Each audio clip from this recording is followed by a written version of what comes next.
Sometimes in this life, we fall into things, we land into things, we work on things, we get ourselves on a journey, whatever school of thought you believe in. There are people who find themselves in things. There are people who intentionally sign up for things. So you probably found yourself in these videos and you've been listening to them. Or you probably said, let me be intentional and keep listening to these things. So let me subscribe so that I can be able to get these videos. So kindly do if you've not. Kindly do if you've not, because then you'll be able, if you found this one that you've listened to helpful, you'll be able then to be able to always get them when we post them, when we get them out there. And so we talked about know yourself to lead yourself. I totally believe in that you cannot really be able to lead yourself unless you know yourself. And you also cannot be able to lead others effectively if you're not on a journey yourself to leading yourself. And so we all have tendencies. We talked a little bit about that. You need to do your tendency log, walk through all that journey, and then be able to see how is that contributing to the kind of reality you have right now. Today I'm going to talk about one of the coaching tools that we use to help people really narrow down to the core of the issue that they are dealing with. And we call it the core process tool. And I know it's very easy to really say, this thing is not working. I started well, and now I'm here, and things are not working. Oh, I have this relationship. I don't even know where it's headed. My financial things, I don't even know what's happening with my finances. And you probably have heard of those things. I don't know whether you've had a conversation, someone say, hey, so what's going on with you? Me, I don't even know what's going on with me. I tried this, it's not working. I tried this, it's not working. I tried this. And probably probably even yourself. You've confessed to that. Me, I don't even know what's happening with me. I don't even know what's wrong with me. And when we go through a coaching conversation with people, what the process that I enjoy mostly taking people through is this core process tool. And really, it's just the core process, CORE, as you can see in the tool there, is really to ask yourself, what is the issue? And we say, call it. Call it. What is the issue? This idea of me, I don't even know what's going on. Me, I don't know. Me, I don't know. No. Just call it. And I'll walk you through this with an example. I have a wonderful relationship with my father. It's a beautiful relationship. Now, when we talk about calling, it doesn't mean that it's necessarily negative. It can be positive. But what you're highlighting is you are calling the issue. This is it. I have a bad relationship with my father, or I have a good relationship with my father. Or call it could be, I don't have good saving habits. I have a poor saving habit. I don't save. Or calling it could be, I know how to form teams. I'm good at forming teams. Or I am so bad at team dynamics. I don't even know how to form teams with people. I don't even know how to put teams together. Anything, call it. The beautiful thing with calling it is that you know the issue. You can name the issue. This is it. And this is where it hurts. Whenever you go to a hospital and the doctor asks you, what's the issue? And so my head is aching. I have a problem here. I have this, I have this, I have this, I have this. And then they do a test. And say, oh, it's malaria. They've called it. They've named it. They've given it a name. And that's important that they've given it a name. Because if you can't name it, you can manage it. So call the issue. Call it. And going downwards, process of knowing yourself. Remember we talked about know yourself to lead yourself. The process of knowing yourself is going on deeper and own it. And own it is, what is my role in that? What has made that become an issue? For example, I have a bad relationship with my father. Owning it could be, I haven't taken the initiative or I've not talked to him. I've not taken the time to reach out to him, to talk to him. He hears about me from other parties. He hears about me from other people. He doesn't hear about me. I don't talk to him about what I am doing.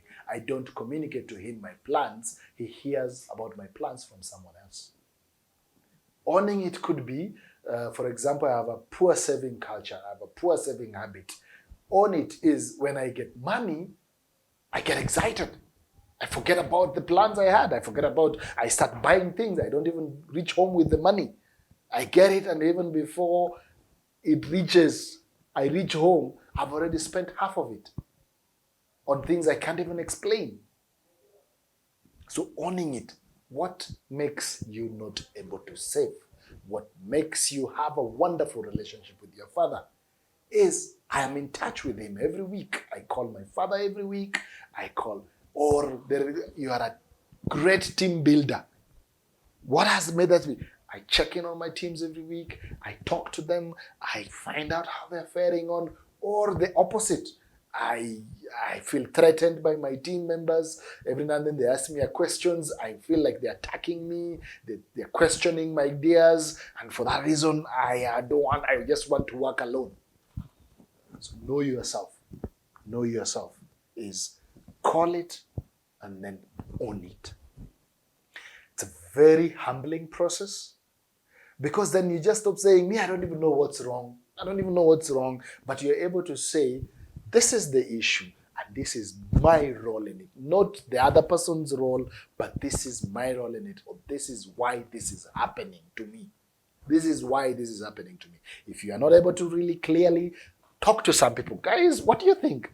Someone, you keep doing, you are defensive, you are this, you are that, So this is why this keeps happening. It's because I am this, and sometimes you have to sit down with all that and interrogate because sometimes you get feedback from people. Occasionally I do feedback from the people that I lead, and I get feedback, and sometimes you look at those feedback and this is coming from one single misunderstanding. That's where this is coming from.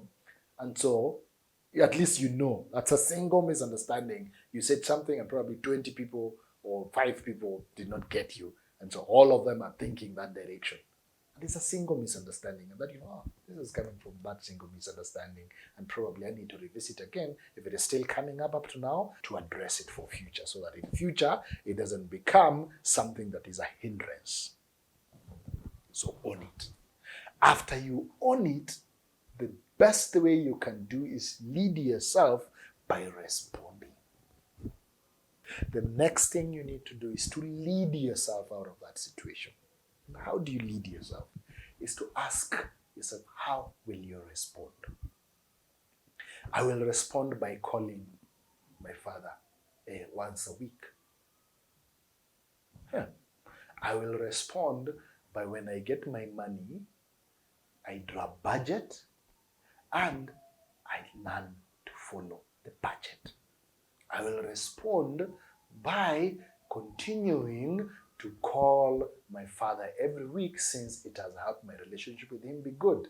I will respond by continuing to engage my teams, because I see that is helping us become a better team together, better working relationship together. How do you respond to that? The last and the most critical that you need to define is to execute. How do you execute on this? And this could come from a case where saying, okay, so I called it, I owned it, I did not just remain there, I went ahead to lead myself in this situation, and this is how I responded, this is what I realized I need to do.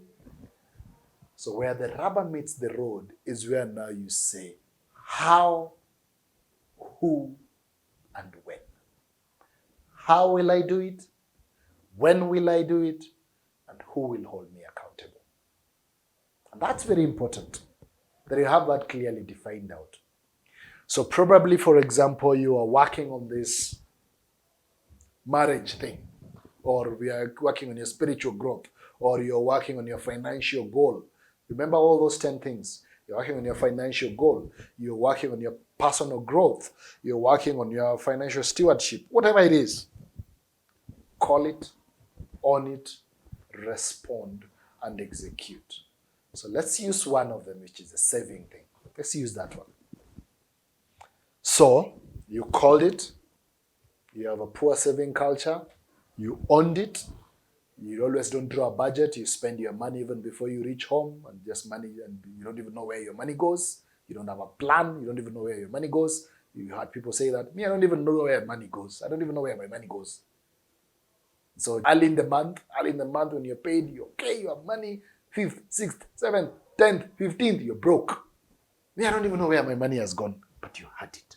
So own it. You spend your money without a plan. Maybe that's your case. You don't have a budget. Maybe that's your case. Or you have a budget, but you've not implemented your budget. You've not followed your budget. Maybe that's your case. Or you don't even think it's necessary to have a budget. That's your case. I don't know what your case is. Your case could be different. But let's use that for example. I don't save. I have a bad saving culture. I don't draw a budget. I don't plan. I spend my money without planning. How am I going to respond? I will write down a budget. Before I get my money, I will make sure I have a plan for how I'm going to spend my money. Before I get this loan from the bank, I will make sure I have a plan clear plan where that money is going. Before I do XYZ, I'll make sure I have a clear plan and then execute. How are you going to do that? Now, it's very easy to say, oh, I'm going to save. But how are you going to save? I'm going to draw a budget. How are you going to draft a budget? Now, some people say, I'll download a budget template. I will ask a friend of mine who has a budget template to send me. I will. And you might come up with that plan and say, hey, I need to talk to XYZ because I know for them, they always plan their budget. So I'll call them so that they send me their budget plans. Then when I get it, when will you do that? I'll talk to them tomorrow about my budget. And then who will hold you accountable? I'll talk to my friend, I'll talk to this person to hold me accountable, to ask me, hey, did you call X and Y about that budget thing? Did you call that X and Y about that financial plan thing? Did you call about this? So that you've given someone permission to hold you accountable. Now, some of us are like, no, it's my business. Why should I share with someone? Why should I talk to someone? Because I don't want, and sometimes it helps to say to someone, kindly remind me tomorrow on this. Kindly hold me accountable on this. Some people don't believe in accountability. I know, and I respect that. But I personally believe that finding someone to hold you accountable, to say, hey, Gabriel, you said by end of this month you will have done this. Where is it? And you're like, oh, yeah. Okay, now let's come up with a new plan. Please hold me accountable. Oh yeah, sure it is. I've been working on it. I'm stuck here, but it's going on. Oh yeah, sure, I did that. It's done. It's done and dusted. I'm not another level. But someone to keep checking in on you, to ask you, how is your journey like? That's very important. And so, we'll look at a tool later on. When it comes to the how, you need to make your plan simple. So if you say, my plan is to save, or to draw a budget, make it very simple. Don't come up with a very complicated thing that you can't even understand. Make it simple, make it something sustainable, and make it something scalable. Don't make it something so complicated that I will save, or will go open an account with something you don't even know. No, start simple. Start as simple as you can and scale it up and sustain it over the process. I hope this helps you in just reflecting. And even as you reflect on that, as we look at this tool, is sometimes you go through a process. You learn something or you go through a process. The best question to ask yourself is always ask yourself, what is my learning opportunity in this journey? What is my learning opportunity here? You've gone through a process. It could be a beautiful process. It could be an unfortunate situation. It could be anything. And sometimes ask yourself, what's my learning opportunity? What am I learning from here? I'm learning that I struggle with implementing on my plans. Okay, so maybe that's what you call it. I'm learning that I struggle with disciplining myself to go to bed early. Call it. I'm learning that. What is your learning opportunity? Once you call it and then you can own it, you can respond and you can I hope this helps you in reflecting through your journey. And as I said, we use it a lot to help people narrow down in a plan of action. As we are coaching them, we help them call it, we help them own it, we help them respond, know how they'll respond, and they help them come up with a clear plan on how they will execute on that and who will hold them accountable. So I hope this also helps you, and you can implement it. You can see how it plays out. You can share it with someone. You can reach out if you need more information about how to use it, and hopefully it helps you grow in your journey. Thank you again for listening. Thank you for watching, and I hope this helps you and adds into your toolbox. If you've been experiencing these tools, maybe this adds into your toolbox for something you could use out there. Thank you very much.